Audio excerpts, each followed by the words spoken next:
It's about time we had a Volvo engine on the channel. And it's not that I couldn't find a blown up Volvo engine in the past, it's just outside of what we normally do. I don't have a client base constantly looking for Volvo parts, and I don't buy Volvos at the auction to part out, although I'm sure I could and it would be profitable. There's just so many things going on in the shop that I try to stay focused, but on occasion I do look. And one of those occasions landed this B4204T11 in the shop. This is a 2-liter turbo 4-cylinder that makes 242 horsepower, 260 foot-pounds of torque. This engine is out of a 2015 XC60 T5 that's supposed to be a 5-cylinder. They use the nomenclature. That doesn't make sense. It's a 2-liter 4-cylinder, turbocharged, direct injected, and is also available in the S60, the V70. And I can tell you this particular engine has 101,638 miles on it. Yes, details. I know you guys love when I have details, and I actually didn't get details with this engine, but I found a VIN number and I did a Carfax. So I can tell you exactly how many miles are on this, and it was replaced at a dealership. So a dealership condemned this engine for some reason, and today we're going to find that reason out. The very first thing I'd like to do is turn the engine over.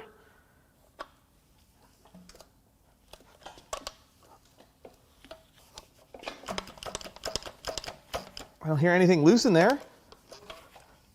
I can tell you it doesn't really feel like it's got great compression. It just has a normal resistance. I feel slight pulses. Next, we're going to pull the coil so we can get the plugs out.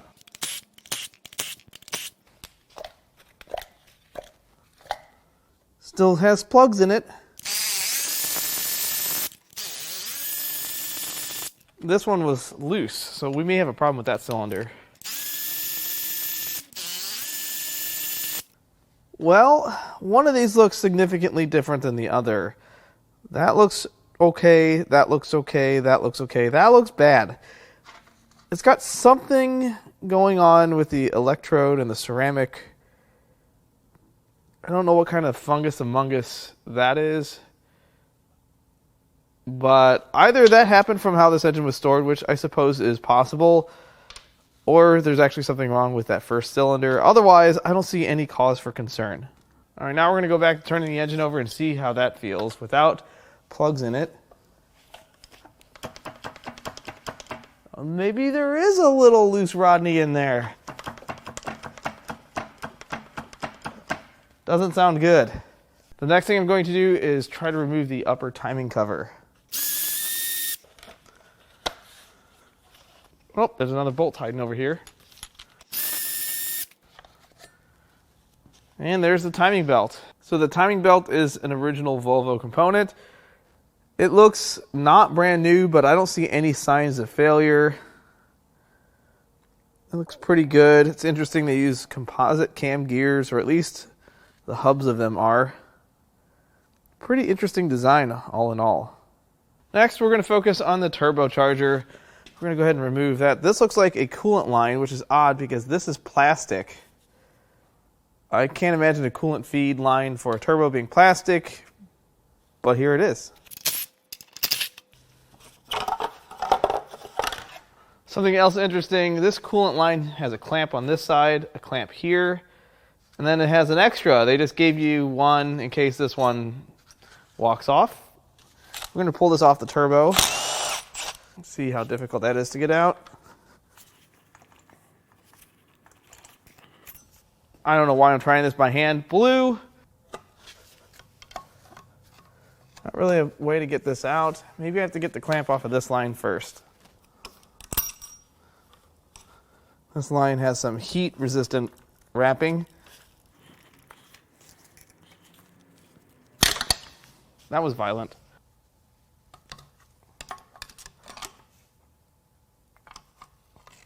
This is going well, as you can tell. The lines are O-ringed into the turbo, which is why it's fighting me. Oh, just peed on my foot. And the lines are off. Now we have two choices for removing the oil line. We have this one at the top. It's a banjo bolt, and there's a banjo bolt here on the block. We're going to take the one off the block. I think it'll be easier to pull the turbo at that point. Quick look at the oil. I don't see anything too crazy. Next, we'll unbolt the exhaust manifold, hopefully.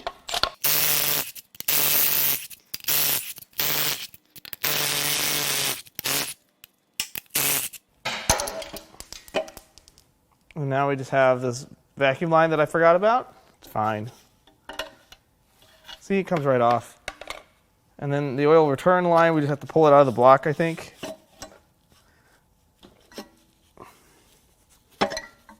It's O-ringed in.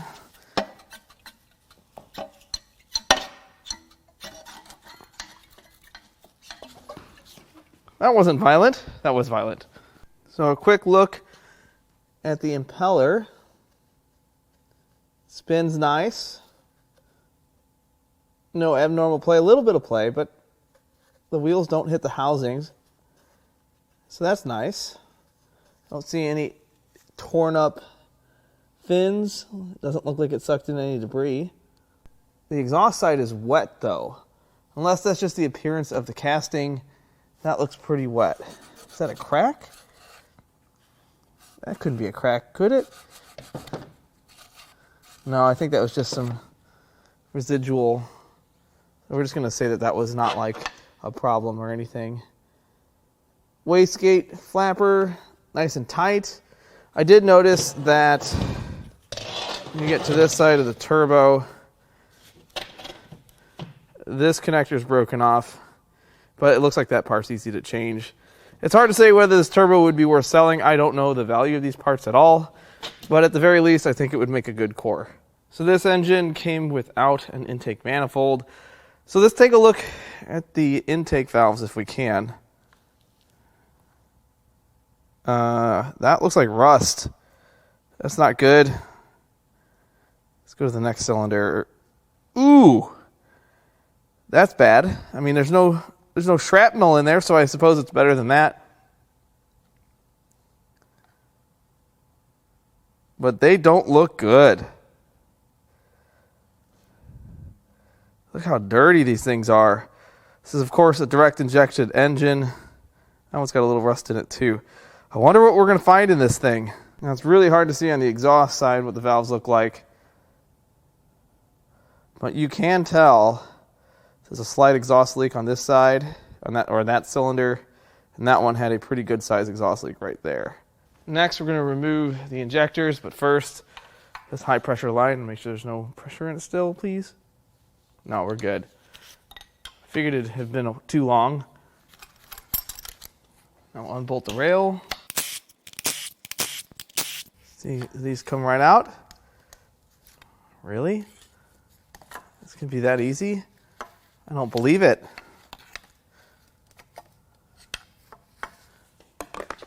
I'm hung up on something. So all of the, oh, I see what's happening. I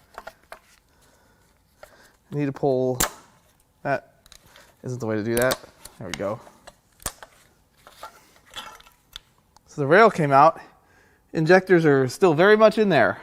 Next, we'll pull this little crankcase ventilation assembly.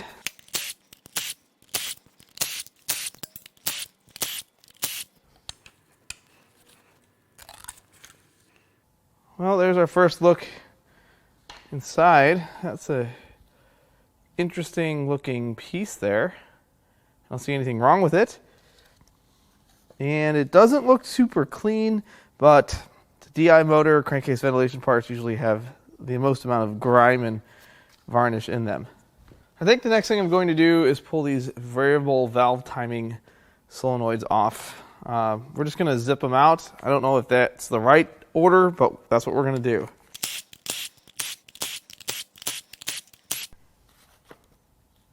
Well, it came right off. Don't really see anything. There's little screens inside of these, but I can't really see any metal in there, so that's a good sign. Next, I'd like to remove the high pressure fuel pump.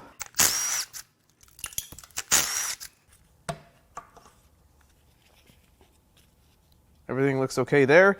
The fuel smells terrible. And next, the vacuum pump.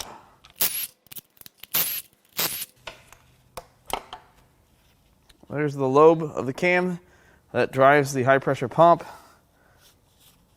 And that also drives the vacuum pump, which ironically says Volvo Germany. I'm not a geographical genius or anything, but Sweden? Now I'm going to go and try to take this harmonic balancer off, which is a pretty simple task, right? Simple. I suppose we need to get those bolts out. That did it. That's a pretty complex looking pulley. The belt system looks really simple on this engine, but I wonder if I need to take these out before I take all the tension of the belt off. That's what we're going to do. See what happens here. Oh, they're just little covers. It's probably a little excessive there.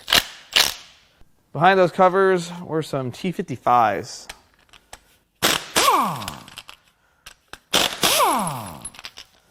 That seems like I'm just going to thread these in a little bit so these don't go flying when the tension of the belt comes off. Try to work a little smarter here. Now we'll start unbolting the tensioner pulley here.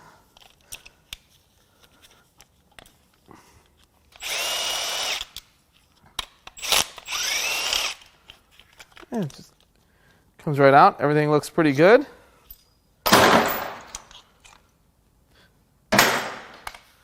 Now this belt should come off. Now this belt, come on belt. It looks like it's in pretty good shape. I don't see a ton of wear, but I bet it's original, 100,000 miles. All right, Volvo guys, how often is this belt supposed to be changed? I'll get these two honkers off. There's one. And two. Next, we'll get the tensioner bracket out. And now the rear timing cover, if you want to call it that. I think that's what this is called.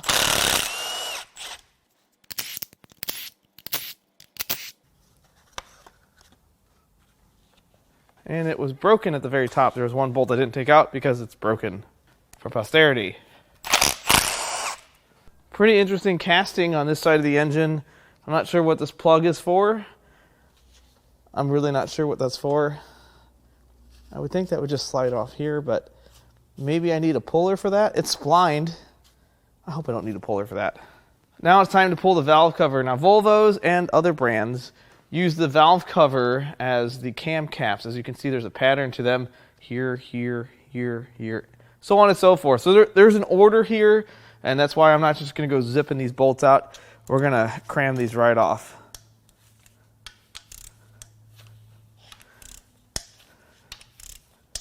And I might be going out of order, and it's going to be okay.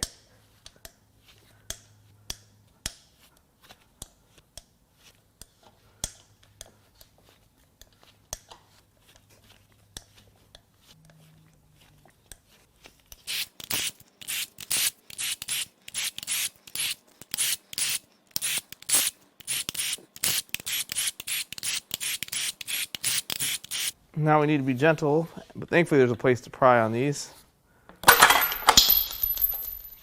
What did I just say? That wasn't gentle, was it? Nope, not at all. Okay, so we're going to carefully lift this up.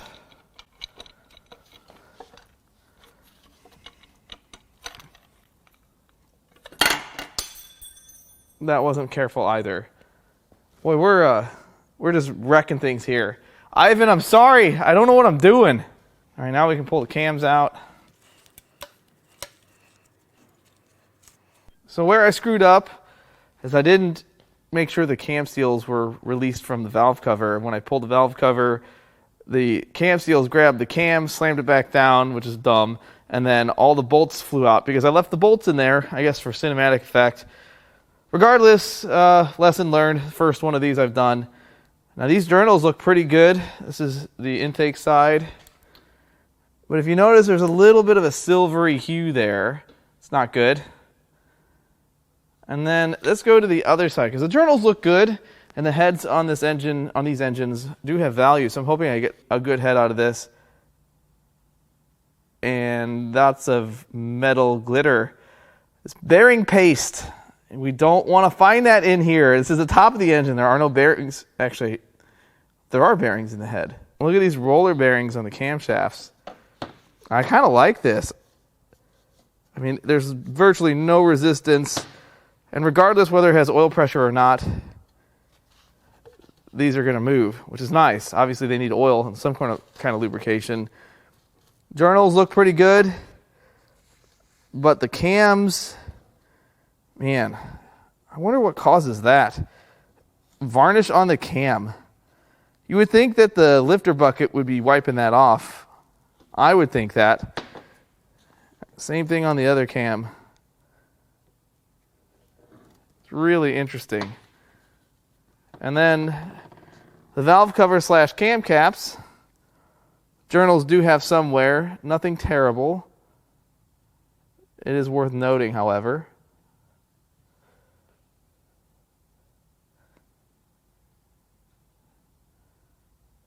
And I guess what that means, these being part of the valve cover, is if you damage a valve cover, does the cylinder head and a new valve cover need to go to the machine shop to make sure they're plumb line bored?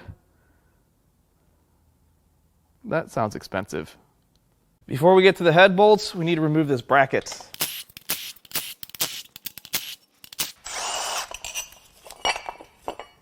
And then this coolant pipe. I went to move the turbo so I could get it off the table, and I picked it up and... Is there water in here? And how is it trapped in here? Nothing's coming out. Oh, there's water in there. Now there's water on me. That's not where water goes. Well, that would explain the rust we found on the intake, but this is the exhaust. We're going to find some stuff. Now it's time to crack the head bolts loose. These are M12 triple squares, I think. Thought they'd be tighter than that.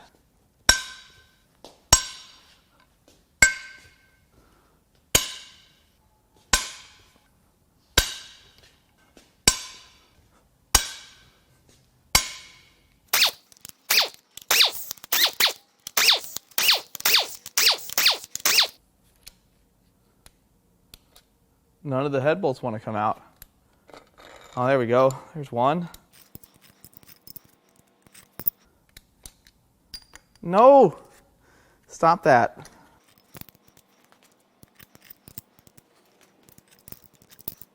It's just the one here. Why is this? Oh no! There's a whole bunch of silvery paste in here.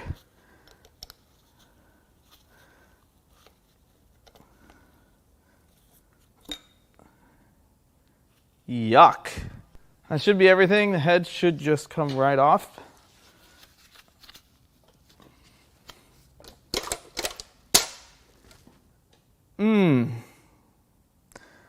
Well, I kind of see what happened here. So it's quite obvious that we had some moisture in the engine. This is cylinder 4, and there's quite a bit of rust barnacles going on in there. But cylinder 3 and 4, I don't know if you can tell, there's some very apparent issues when you get close. But before we get into that, I missed the test on the last teardown. I don't know where my head was at. We got to have science with these teardowns. It's not all fun and games. So we're going to do the rod test. Science first, guys. That didn't sound good. That sounded worse. It's kind of like in the Three Stooges when they're banging on Curly's teeth to find out which one's the problem. That's the problem. Also looks like that one might have a problem as well. Let's take a look at this masterpiece. I think this engine was stored outside. There's rust in nearly every cylinder. So I don't think that was the cause of the failure. I think that was an after the fact. That piston has a ton of junk on it. I don't even know what all of that is. It doesn't look good, but we get to the next cylinder, cylinder 2. Less junk, looks a little bit better. And then, yeah, cylinder 3. That piston kissed the cylinder head. And that's why there's clean spots, and it's going to be in the outline of the combustion chamber. And it almost looks like cylinder 4 did the same thing. Lots of rusticles in here. Man, 2 pistons hit the head. Let's go look at that cylinder head. It's ugly. Really ugly. And then when you get to cylinder 3, you can see that there's clean spots on the combustion chamber. Same with 4. You can definitely see there was some water sitting in here for quite some time. I bet this thing was rained in a bit. I looked at the head gasket. I didn't see any signs or ways that coolant would enter the combustion chamber. Next, we're going to clean this up and get this bracket off. There's a couple other brackets to take off.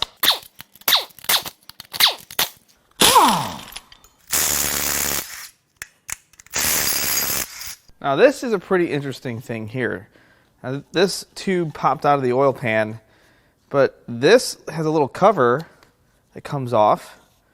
And what I assume this is for, and I could be wrong, maybe it's for sucking the oil out, or it's for checking the oil. Like they make a tool that goes in here to check the oil level to verify that the oil level sensor is working correctly. And that just tells me they could have just made a dipstick for it, but they didn't. Next, I'm going to roll this engine over, see what kind of slurry comes out. Not really sure what to expect here. Well, there's oil. Now I suppose we'll get this off. It is actually hand tight. Nope, we're just going to do this the wrong way. Oh, yep. The inside of the oil filter cap looks like it's got some bass boat paint in it. Look at that. And then when we get over to the filter, more sparkles. Metallic forbidden glitter. And then looking at the filter itself, you can see every pleat has a little glisten to it. It's honestly not as loaded as I expected. I wonder if we're going to find more of it in the pan. Next, the oil cooler.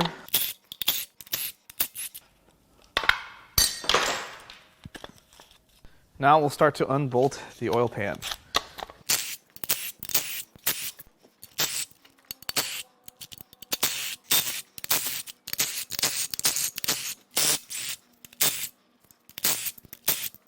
All right, let's see if we can crack this bearing bouquet off the block.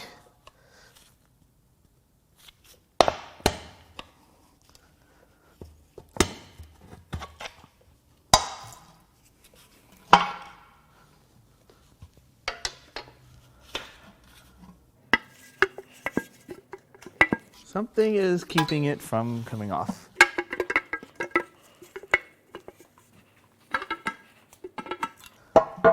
Ah.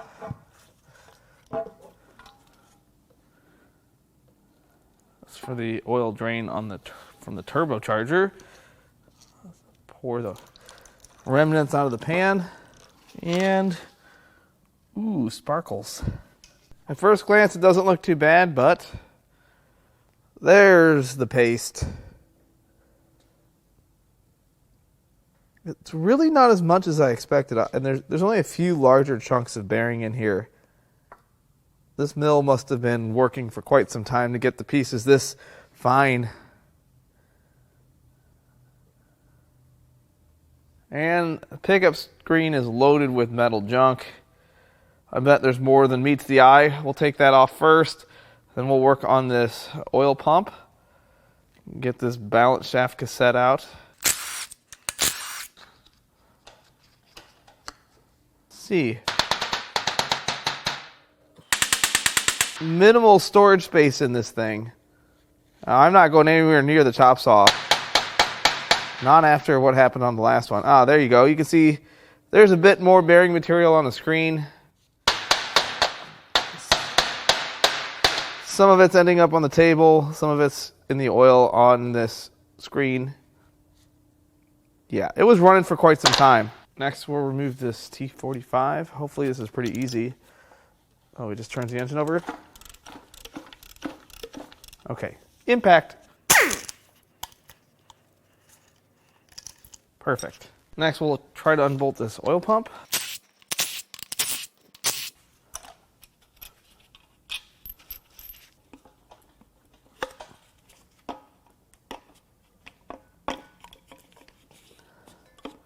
There is an electrical connector here, and I don't know how it disconnects. I guess we'll try to pull it through the block.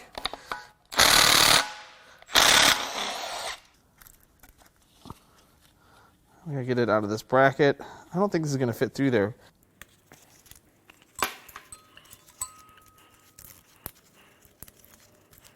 Wow, did not expect that. Oil pump is off. Now let's take this oil pump apart. Looks like I need to remove this too. And then I have to remove this, which isn't the same size. Of course it's not. I think we can walk this way. Oh no, that's not supposed to be in there. Look at all that metal on that. That is loaded. Now I have access to the final bolt that holds this together. Let's see. Will that be enough to take this apart? Oh, I didn't even need the hammer. Vane style oil pump. Let's see if we can't. No, we can't.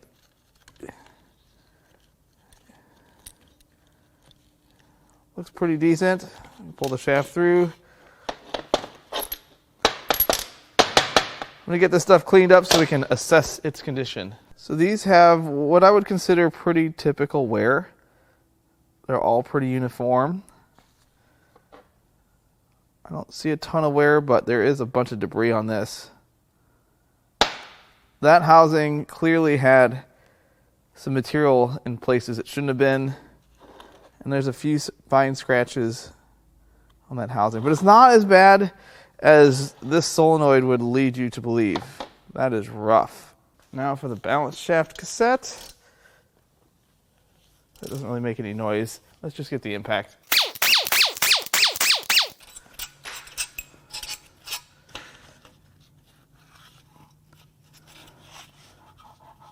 Ooh, that feels bad. I'm not going to go too crazy taking this apart. We're just going to see.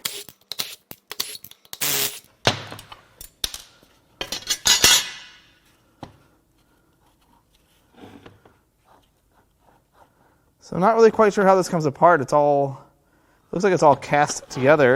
I really feel like beating it with a hammer to see, but there's lots of metal. You should call them oil deposits when the engine's okay, but this is metal deposits. Back to this crank hub, sprocket here. That feels like a press fit, so we're going to pry on it, which is the wrong thing to do. We're just going to kind of test it a little bit. Yeah, it's on there. I don't really know how that's going to come apart. I am going to unbolt those two, and maybe I can just leave that together. I don't know. We're on a fact-finding mission. Internet didn't hold a lot of resources on this, although I didn't look at Identifix or ALLDATA or anything that would actually tell me. That did nothing, as I expected. So the next step, we're going to try to remove the bed plate. This doesn't have main caps, it has a bed plate. Two-piece block design.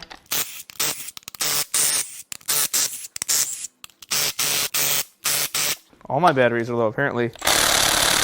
We'll do it the old-fashioned way.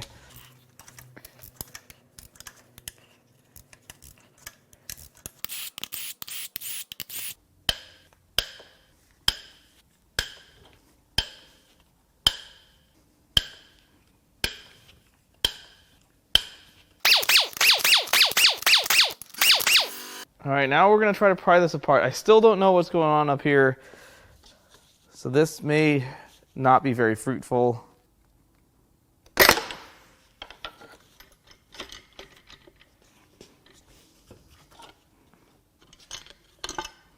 Oh, I think we're okay here. I think we can get this apart.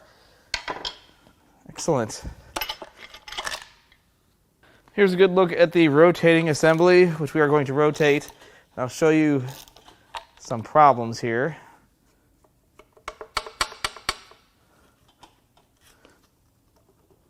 Now this one's kind of interesting because this doesn't really have a ton of play, but there's going to be damage here. You can see the friction has discolored, the heat has discolored the rod cap. It's not as bad as this area. This discolored the whole end of the crank. Oh, I got myself in a bind here with this chain. It's fine.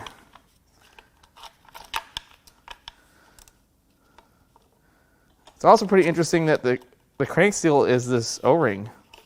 While we're here, let's push this rear main seal out. Now it's time to crack the rod caps loose. I'm going to do 1 and 4 at the same time. I'll actually just do 2 and 3.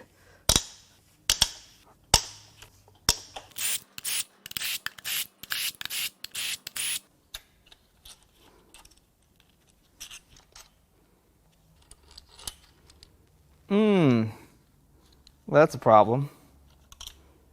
So is that.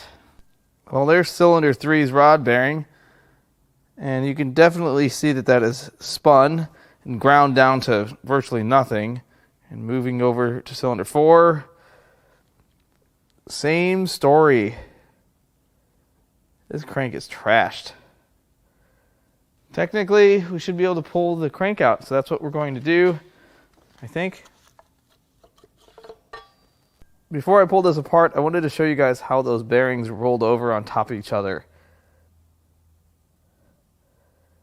Because they are still probably relatively thick enough, that's why I couldn't wiggle the rod cap as easily as I could this one, which I think those bearings are still on the crank, but you never want to see that, ever. I'm going to roll this thing over so we can push the rods and pistons out. I'm curious to see how much effort this is going to take.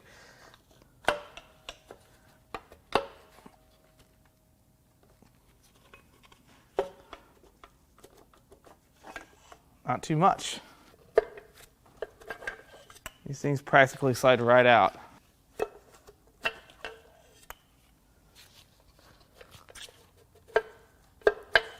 Even with a bunch of rust. Next, we're going to use my chisel driver to remove what's left of this. Oh, hey, it was blocking the hole. That is always a good sign. Oh, that didn't take that much work. Wow, there's actually 2 bearings there. This one is very impressive. Look at that thing. Well, we have a few things to talk about here. This is the best set of rod bearings, and they're bad. Cylinder 2, a little worse. Look at the wear. Well, the reason you're not looking at cylinder 3 is because they are welded to the rod. That's the first on the channel. I know that's not a super crazy concept when bearings spin. They're usually welded to the crank. This one, welded to the rod, which tells me they made multiple revolutions.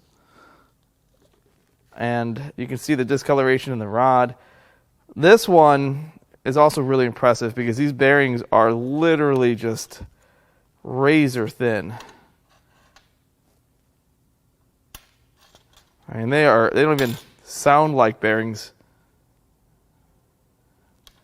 Heavily worn. But the real culprit here is just a guess. Look at those itty bitty oil control rings. I think you could use a paper clip and do a better job. All the compression rings are free, nothing's stuck, but the oil rings, look how small those things are. And they look like they're clogged, which if you look at the amount of carbon on the sides of the pistons, well, there's no telling how long they've been like that. And then cylinder 2, pretty dirty. Here's the piston, or one of the pistons that struck the head. You can see shiny spots. Didn't make new valve reliefs. It might have made contact, but it didn't do any damage to the piston per se. I didn't see any other damage or cracks to these. Not a ton of skirt wear, some, but no gouges or grooves. Same thing here. This one I tried to wipe up a little bit. You can definitely tell where it stamped that head. Lots of water sat in this one too, so it's really ugly. Main bearings, uppers, kind of chunking away. Lowers don't look good. Not at all. Crankshaft, lots of bearing material still. Starts out okay, but quickly gets bad here. This is just scrap metal at this point. I have no idea if it would be worth it anyway if it was nice. And the bores, you can see there's pretty moderate wear. Mainly on the thrust side. Cross hatching is still very visible, but there is some glazing. Obviously, cylinder 3 is much worse. That piston was rocking around since it could travel further in the bore. And that one had a bunch of rust stains in it as well as some vertical wear. Nothing too crazy. I'm pretty sure I know how this happened. I've read in multiple places, several sources that claim a lot of these Volvo engines from this era like to burn oil, especially the 4 cylinders. And it's pretty evident looking at the spark plugs, the top of the pistons, and especially when we pull the pistons out, those dinky little paper-thin oil control rings. I hate to see that stuff, but the reason manufacturers use those thin, low-tension rings is for fuel efficiency. All these manufacturers have to meet CAFE standards or pay a penalty per vehicle they sell, and they're willing to do some crazy things to get there, and sometimes it comes at a cost. And that cost is usually paid by people who don't pop the hood ever. They never press the buttons they need to press to check oil, and they just drive a vehicle until it doesn't drive. They're reactive and not proactive. I'm not going to say that if you own one of these vehicles with a 2-liter, this is going to be the result someday, because if you keep it topped up, this doesn't happen. You can have an engine that burns oil for 150,000 miles as long as you keep it full. The only thing that really suffers in that situation are spark plugs and converters, which are also really expensive. This engine was obviously starved of oil. It had damage throughout the entire oiling system, and it's kind of a shame because this is an expensive engine. Now, this particular variant's only $2,500 for a used one, but the twin charge version, $7,000, $8,000, $9,000 for a used engine plus labor. That's a costly mistake. I really hope you enjoyed this teardown. It's got plenty of really good parts for your desk. It's got some good parts to sell. Hopefully that head cleans up. So if you'd like to buy any parts out of this engine or anything else I've torn down or any parts of this beautiful 92,000 mile 05 330 CI, it's really a shame it's hit in the rear. I'm going to leave our email in the video description. You can also go to Importapart.com and peruse our inventory. I've been uploading our parts cars every single week. As always, I love all the comments, all the feedback, and even the criticism. I love it all, and I'll catch you on the next one.